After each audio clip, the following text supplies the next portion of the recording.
Timun Mas. Di suatu desa hiduplah seorang janda tua yang bernama Mbok Sarni. Dia tinggal sendirian dan merasa kesepian. Dia sangat mendambakan adanya seorang anak yang bisa menemaninya. Suatu sore, Mbok Sarni pergi ke hutan untuk mencari kayu. Di tengah jalan, Mbok Sarni bertemu dengan raksasa pemakan manusia. Ia gemetar ketakutan dan memohon raksasa untuk membiarkannya pergi. "Baiklah, aku akan melepaskanmu kalau kau bisa memberiku seorang anak untuk disantap," gelegar suara raksasa tersebut. "Tapi aku tidak punya anak," jawab Mbok Sarni dengan lirih.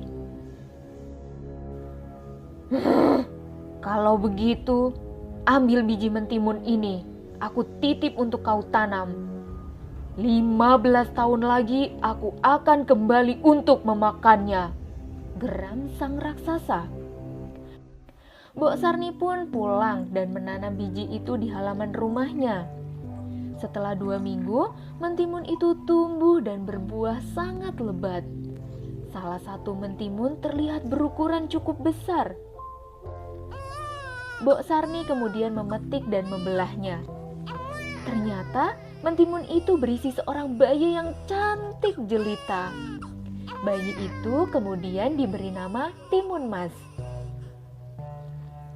Walaupun bahagia mendapatkan seorang anak, Mbok Sarni teringat akan janjinya pada raksasa. Ia berpikir keras mencari cara agar Timun Mas tidak diambil oleh raksasa.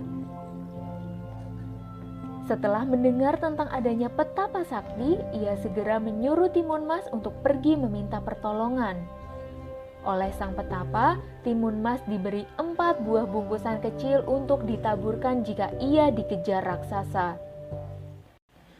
Benar saja, ketika saatnya tiba, raksasa datang menagih janjinya.